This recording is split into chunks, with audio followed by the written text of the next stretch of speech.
My friend was rude to my mother, so I confronted him about it. Not my mommy. About a year ago, I moved in with my mom, who lives in a very touristy destination. Several of my friends expressed interest in coming for a visit. None more than John. He immediately asked when he could come for a visit and continued to ask every time we spoke until I told him he could visit any time during this month. By the way, this comes from user houseguest from the Lake of Fire, and if you want to submit your own stories, go to the r/OK storytime subreddit. When he asked to stay for 12 days, I hesitated. But I said yes because A, flights are expensive, and that might have been the cheapest option, and B, he recently had a family member pass away, and that hit him very hard, and I wanted to offer what I could to help him recover. The trouble started when he sent me his itinerary, and 12 days had somehow turned into 14. I didn't say anything because the tickets were already booked, and I didn't want him to feel unwelcome.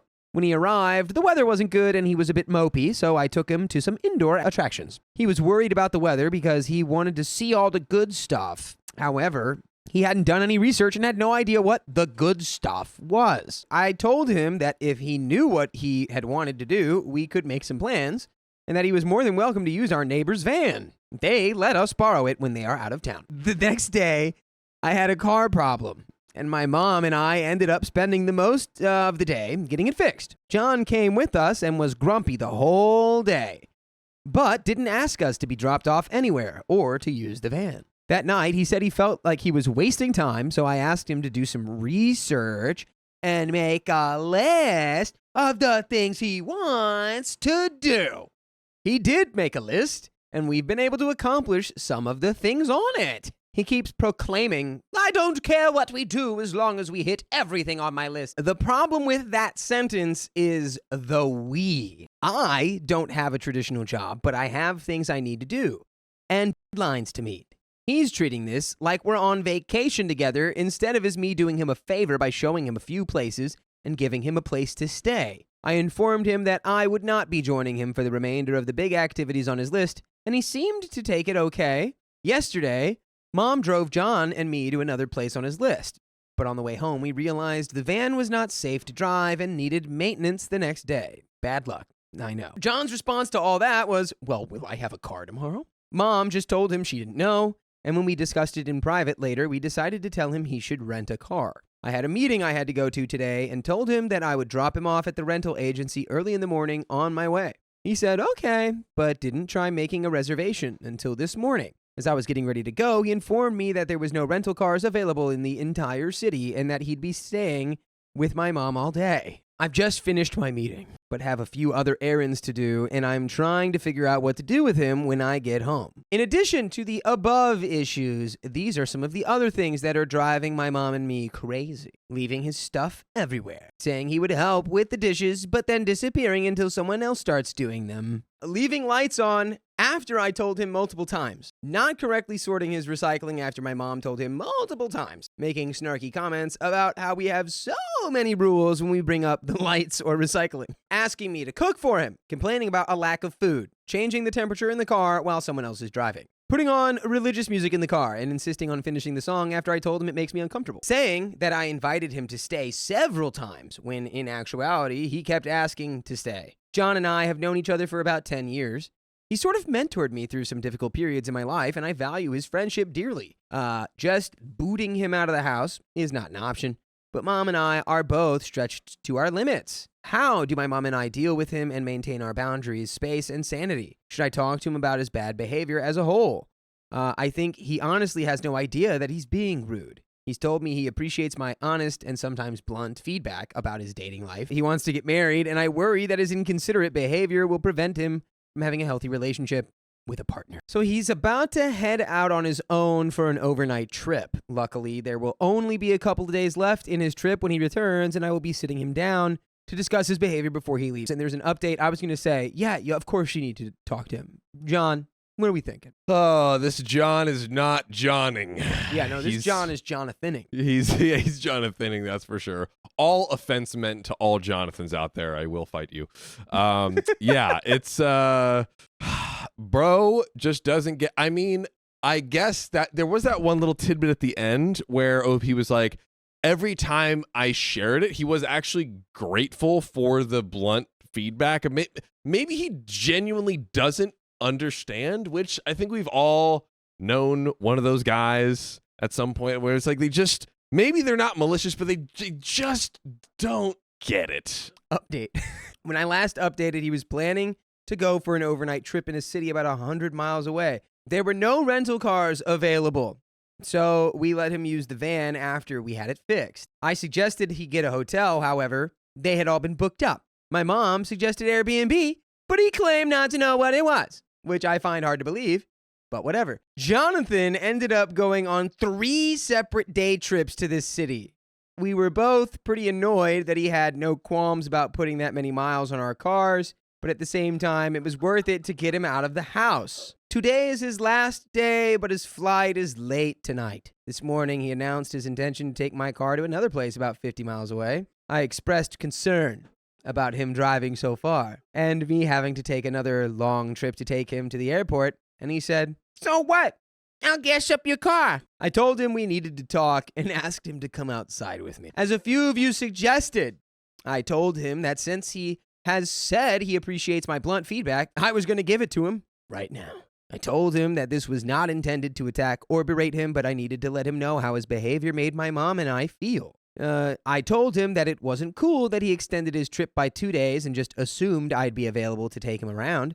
I told him it was taking advantage to take those 3 super long trips in our car, and that perhaps if he had planned in advance, he could have arranged for accommodations instead of expecting me to be his personal tour guide. I told him that every single other person who has stayed with us has offered to rent a car, and that my mom was offended when she told him we had to do maintenance on the van, and instead of offering to stay near our house or get an Uber, he only asked if we would have a car to drive. I told him that messing with the heater in the car without asking says the only thing that matters is my comfort, and I don't care about the rest of you. That's what? I'm sorry, I'm on OP's side here, but changing the heat settings in the car is fundamentally disrespectful. I think we're jumping the shark there a little bit. I think it's just like annoying, but like it does kind of show that he's just like not thinking about. I think the major context we're missing is how hot was it outside, and then from that we can see if he was the a-hole or not.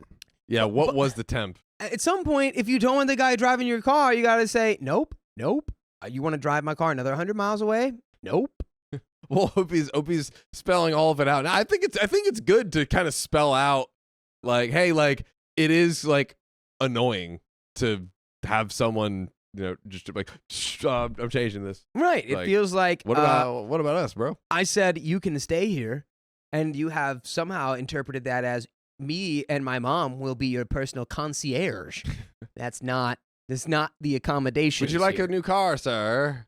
Yeah. That I don't have. It's in the shop, sir. I will fetch it for you, forthright, post haste. I told him that. Despite the fact that he has made it a habit to leave lights on and not recycle, he needs to break that habit because it is unacceptable to not follow the rules when someone opens their home to you. I also told him that the thing that made me feel the most taken advantage of was when he belittled me for having so many rules. I went on to tell him that the reason for me telling him this was not only for my own sanity, but to make him aware of a problem that was going to prevent him from ever forming a meaningful and healthy relationship. I mentioned in the original post that he desperately wants to get married. I told him that if I didn't care about him, I would have booted him out long ago and never talked to him again. But that I decided it was worth it to tell him because I thought he would reflect on what I was telling him and figure out a way to change his behavior. And by the way, something that will never change is the fact that you can listen to full episodes with stories just like this on Spotify, iHeartRadio, Apple Podcasts, wherever you listen to podcasts. Just search OK Storytime. Okay, so we're approaching the end. So he listened and didn't make excuses. He apologized and said he would think about what I had told him. He apologized to my mom after we went back inside, and they had a little chat about how certain things he says rub people the wrong way. My mom advised him to consider how things he says might be interpreted. He called an Uber and left several hours before the flight. He offered to leave money for his use of the cars, but we told him not to. After we left, we found it in his room anyway. Overall, I have learned to set boundaries when I have someone come and stay. My new rules are no one stays longer than a week.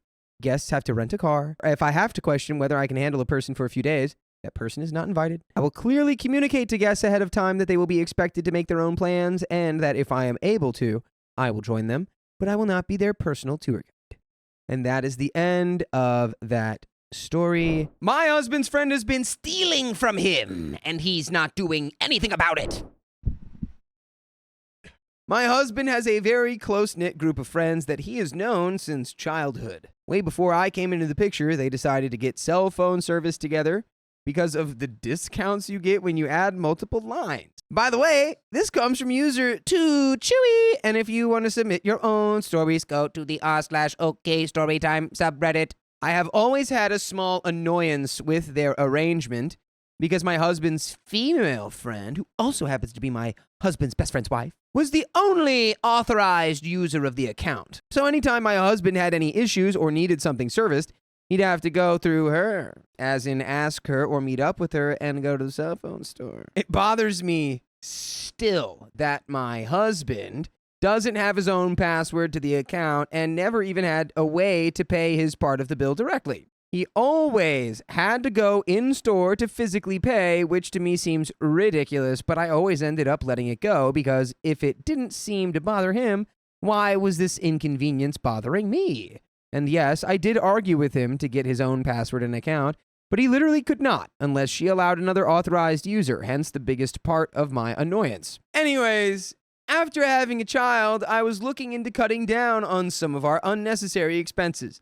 So I decided to look through our bank statements, and that's when I noticed he's been cash apping her $100 to pay his cell phone bill every month. When I asked him why he's sending $100, he told me since he upgraded his phone, he was told that was his share due to the new phone installment. For those that don't know, a phone installment just means a monthly payment for a brand new phone instead of buying it and paying $800 to $1,000 for it straight up. You can just pay $20 to $25 for 3 to 5 years.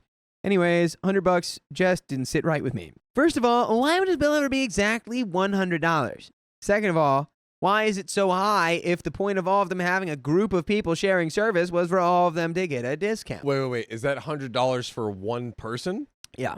That's insanity. That's actually crazy. Well, if you're talking AT&T circa 2016, that's not crazy. That's an anti-ad. They wanted me to pay $115 a month for one line. And I was like, this is insanity. I immediately became very suspicious of this amount and asked to borrow my husband's phone and called the service provider's customer support number. And the automated system was able to tell me that for his phone number line, the service charge was $63, including the phone installment charge. I immediately felt a rush of anger. First towards my husband's female friend, the authorized account user, allowing my husband to overpay. And second, towards my own husband for not having the brains to think, this seems off. I see you. Your husband knows exactly what his phone bill is. He's paying his affair partner $47 a month. Oh, no. Wait, no, it wouldn't even be 47. It'd be 37. Here, babe, buy yourself something nice. Try your best not to spend it all in one place. So, granted, he has known this person since childhood and trusted her. When I told him how much his phone bill actually was, he could not believe it. I demanded he speak to her and ask her why she had been collecting $100 a month when his part of the bill was only $63. Even if his bill ever was close to $100 back in the day, the moment it ever changed to $63, I feel like she should have alerted him and said something like, hey, your line is only this much now. Stop sending $100. I understand a huge part of this is my husband's fault, but as a person that values honesty, integrity, and doing what's right, if she was the only authorized user allowed access to see this account and its charges and information, it falls on her to fairly update everyone if she's unwilling to give them access. I would never do this to someone.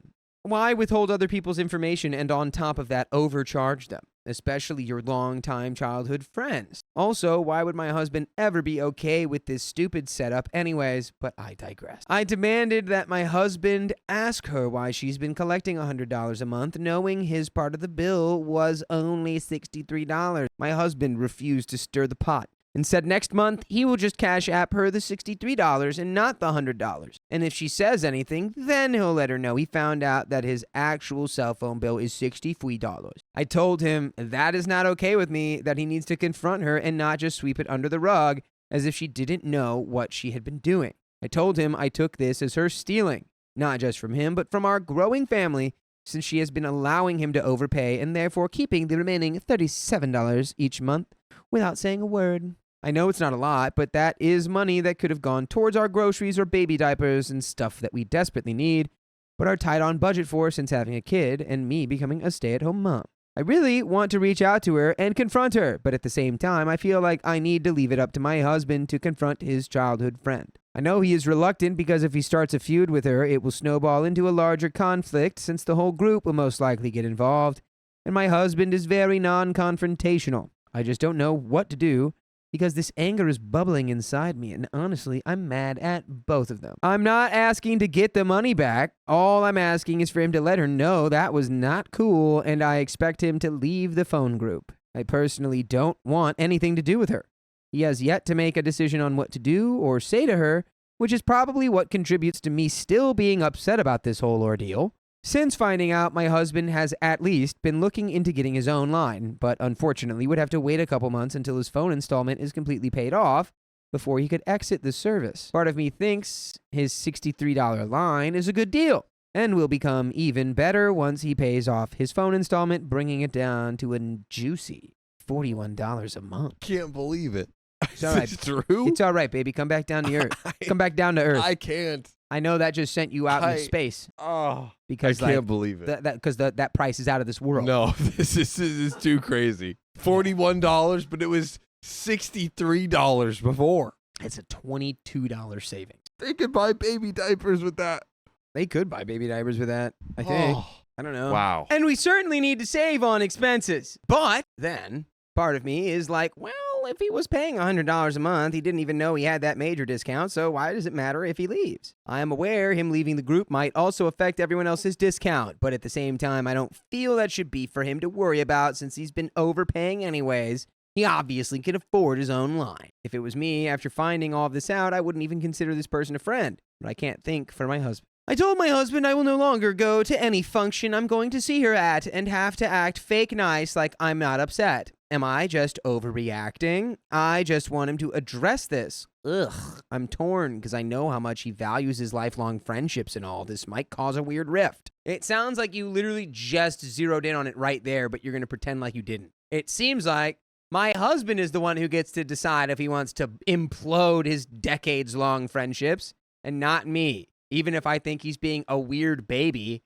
by not paying his own bill and confronting his friend for stealing. Please recognize that's still his place to make that call. Hey, Weddit, what would you do in this stupid situation? We got some comments. Comment number 1. Not overreacting. I would figure out how many months hubby has been overpaying the $37. As in, how many months ago did he get the new phone? Multiply those months by 37. That's how much a hubby owes this alleged friend, i.e., okay, we're doing math. Yes, I get it. She owes you money.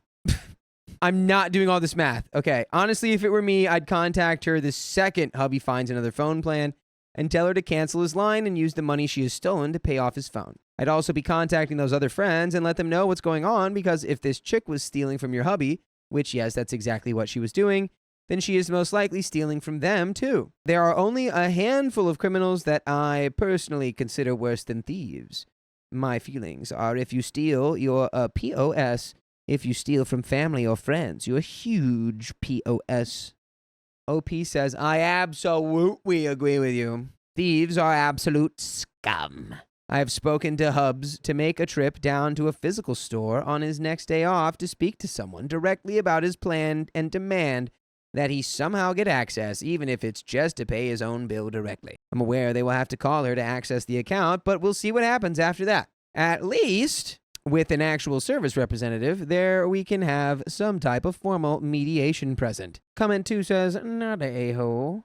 Would he feel differently if she walked in the house and stole $35 every 4 weeks off the dresser? It is the same thing, and she is likely doing it to everyone else in the group. And you can join our group where we listen to full episodes with stories just like this on your favorite podcast platform. Just search OK Storytime wherever you listen to podcasts, and you can find almost 2,500 episodes. It might even be more than that now. Wow. Do it. Because time is crazy. Do it. You might be listening to this in the future. Do it right now. My friend refused to attend my wedding because she thinks it's a scam. Your wedding is literally a pyramid scheme. I, female 37, with my best friend Darla, female 38, have been best friends since we were roughly 5 years old. Wow. For some background, we grew up about 1 block away from each other, and we were thick as thieves immediately. By the way, this comes from Moist Panda 4109. And if you want to submit your own stories, go to the r/OK Storytime subreddit. We both had younger brothers who got along well, and that made spending more time together really convenient for our parents and allowed us to be extremely close. Towards the end of elementary school, her family moved to another neighborhood in a really large and fancy, at least to me at the time, house. We remained friends and spent a lot of time together. A couple of years later, my family also moved to a different house in a neighborhood closer to her, and while we did not go to middle school together, we did attend the same high school for freshman year before I was rezoned to a different high school. Throughout high school, we did our own thing, but still remained close friends and spent a lot of time together once we were able to drive and eventually got our own cars. We had little to no issues and no arguments that I can ever recall. College was also smooth sailing in the friendship department, and we got together whenever it was possible, but not as often as we would have liked since we were poor college students and our schools were far apart. Now, after she completed college, she moved out of state with her boyfriend, now husband. I continued in college for several more years after her. Finances prevented me from taking a full course load, and then I went to graduate school. Despite the many times throughout our lives where we have not seen each other for extended periods of time, we still talked and considered each other besties. I can genuinely say, and often do, that she is one of the most wonderful people I've ever met. She's kind, patient, considerate, nurturing, funny, smart, and just an absolute angel of a person. Throughout our adult lives, anytime either of us have been struggling with something, we reached out to one another for support and comfort and always received it. From my perspective, it has always been pretty equal in terms of providing support to one another in difficult times. We always have one of those friendships where we may not have spoken for 6 months or more, but as soon as we pick up the phone, it's like no time has passed at all. With her living out of state, we do not get to see each other often, and usually it's around a holiday when she is already coming back to see her family. I have gone to her state to visit her once for many years. I was living paycheck to paycheck, and traveling out of state was financially unaffordable, and I was also working hourly jobs where I simply cannot afford to be off work for more than a weekend, as I did not have any pay time off. Yay, America. When she got married around 10 years ago in the state where she currently lives, I was ecstatic for her, but knew that there was absolutely no way I could possibly attend due to the aforementioned financial and job restraints. I was also in college at the time, which increased the limit on my ability to be away for several more days. She was, of course, disappointed that I could not attend, but completely understood that if I had the ability, I would have been there by her side. That being said, I do not believe that this plays a role in our current situation, but wanted to include it for context as well. We have a lot of context.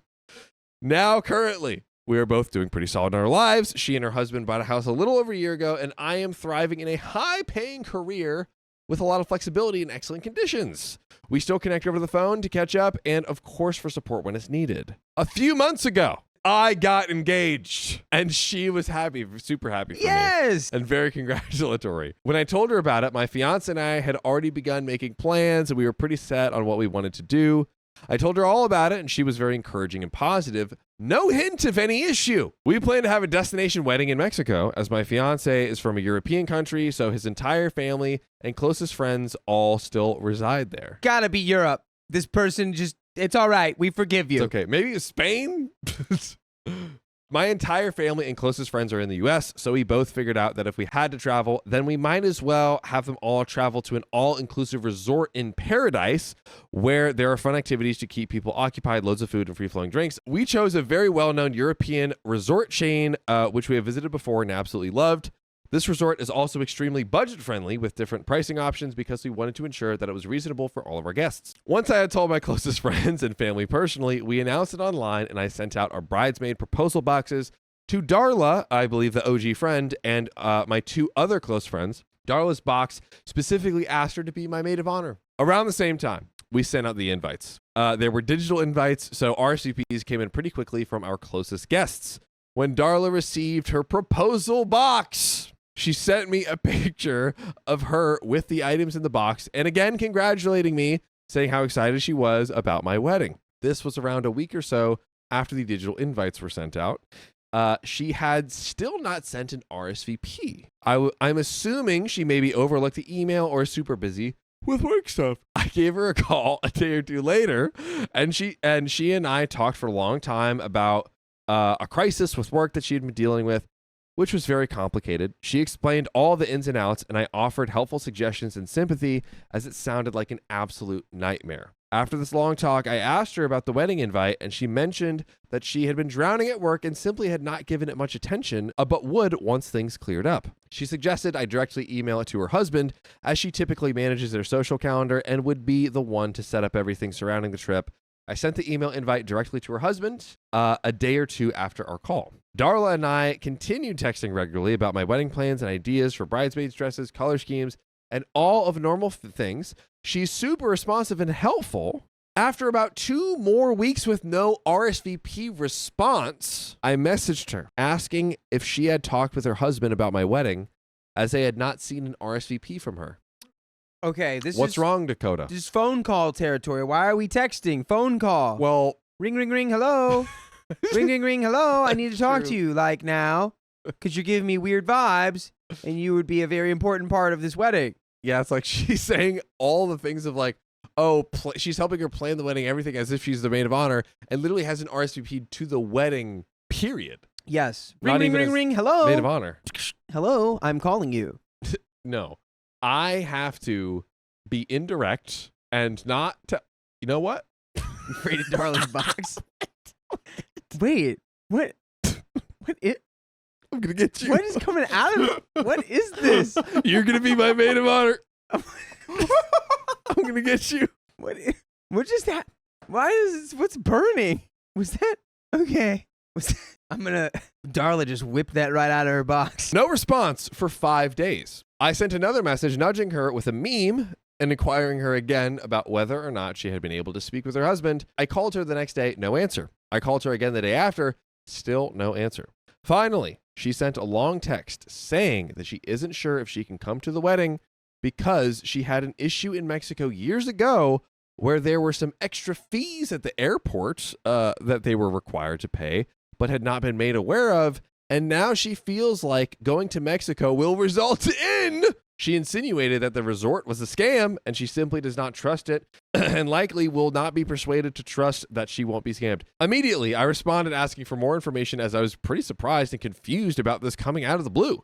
She explained that having to email a hotel contact for pricing seemed shady to her. We got a hotel block from the wedding and offered a bit of a discount from wedding pricing, depending on the room you chose. She stated that she doesn't believe the hotel is legit because they should have complete transparency on the pricing. What does she think this is like secretly like they're all gonna get like kidnapped? She like, I don't know. It's like Mexico. That country's scary. I don't know if I trust Mexico. I heard they serve margaritas. They have margaritas and like, I don't know. Tacos. And all the people there look different from me. I'm hoping that that's not the vibe, but This might be the territory we're heading in. is the vibe really going to be Mexico, but they have Mexicans? I hope it's not. She'd be car Darla? racing without the car. Darla. Darla, back in your box. Oh, God.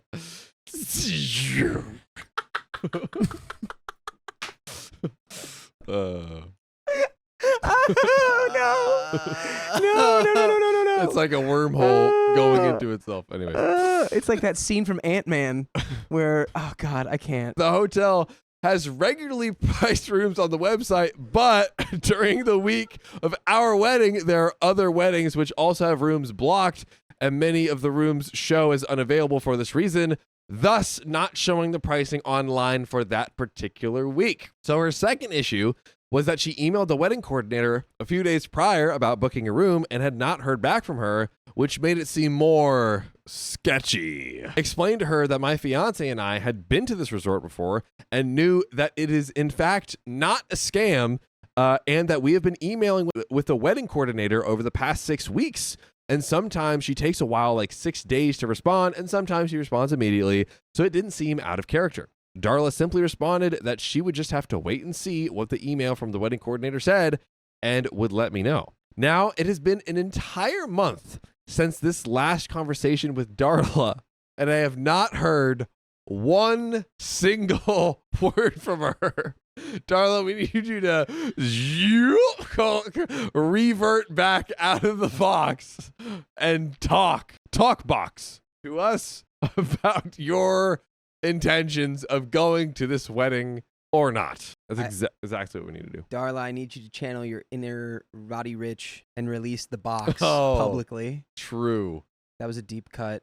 That was just for me. That reference was just for me. I mean, I enjoyed it as I well. know you got that. Yeah. I'm on the coupon a lot. Sort of. SWAT. In the box. In the box. In the box. Put up the whole.